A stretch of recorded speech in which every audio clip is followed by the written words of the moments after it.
Hello, readers. I'm here today to read a story to you.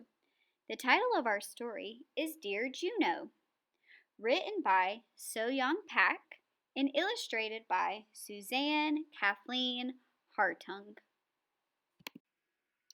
Juno watched as the red and white blinking lights soared across the night sky like shooting stars, and waited as they disappeared into faraway places. Juno wondered where they came from. He wondered where they were going.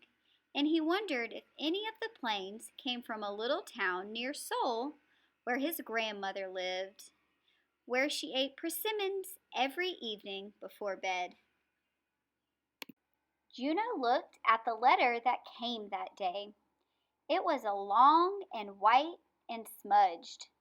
He saw the red and blue marks on the edges, and he knew the letter came from far away. His name and address were neatly printed on the front, so he knew the letter was for him. But best of all, the special stamp on the corner told Juno that the letter was from his grandma. Through the window, Juno could see his parents. He saw bubbles growing in the sink. He saw dirty dishes waiting to be washed. He knew he would have to wait for the cleaning to be done before his parents could read the letter to him. Maybe I can read the inside too, Juno said to his dog, Sam.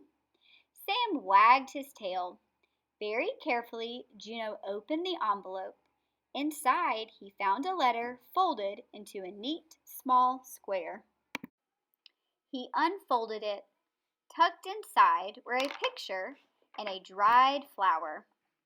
Juno looked at the letter and words he couldn't understand.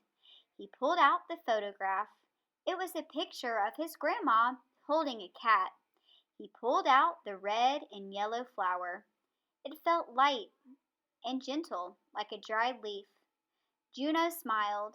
Come on, Sam, Juno said. Let's find Mom and Dad.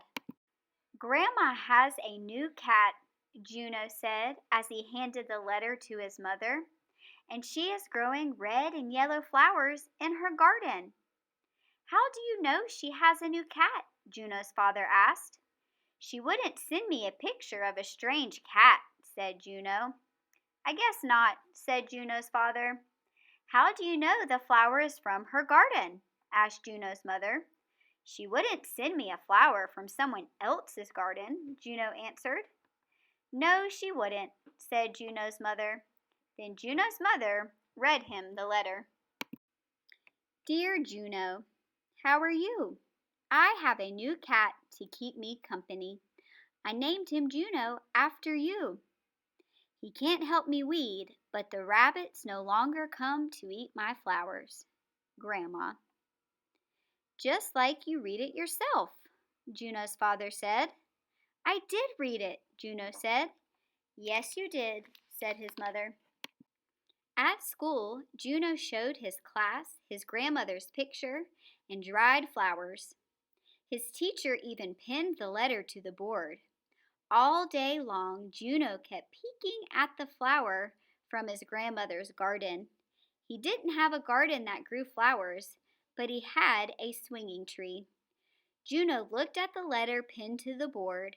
Did his grandmother like getting letters too? Yes, Juno thought. She likes getting letters too, just like I do. So Juno decided to write one. After school, Juno ran to his backyard. He picked a leaf from the swinging tree, the biggest leaf he could find. Juno found his mother, who was sitting at her desk. He showed her the leaf. I'm going to write a letter, he told her. I'm sure it will be a very nice letter, she answered, and gave him a big yellow envelope. Yes, it will, Juno said, and then he began to draw. First, he drew a picture of his mom and dad standing outside the house. Second, he drew a picture of Sam playing underneath the big swinging tree.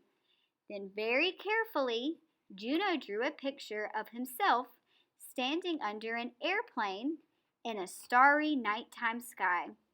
After he finished, he placed everything in the envelope. "Here is my letter," Juno announced proudly. "You can read it if you want." Juno's father looked in the envelope. He pulled out the leaf. "Only a big swinging tree could grow a leaf this big," he said. Juno's mother pulled out one of the drawings. "What a fine picture," she said. "It takes a good artist to say so much with a drawing." Juno's father patted Juno on the head. "It's just like a real letter," he said. "It is a real letter," Juno said. "It certainly is," said his mother. Then they mailed the envelope and waited.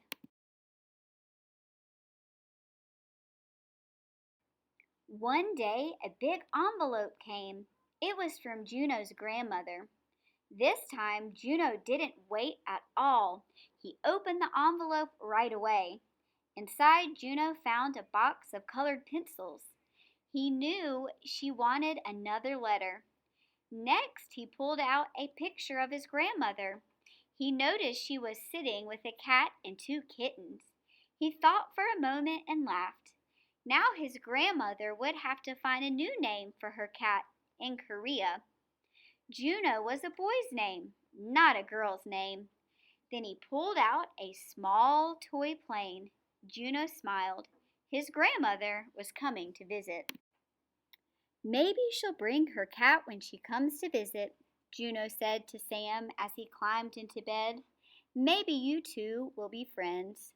Soon Juno was fast asleep, and when he dreamed that night, he dreamed about a faraway place, a village just outside Seoul, where his grandmother, whose gray hair sat on top of her head like a powdered donut, was sipping her morning tea. The cool air feels crisp against her cheeks, crisp enough to crackle. He dreams like the golden leaves which color the persimmon garden. Readers, I hope you enjoyed this story. Thank you for listening.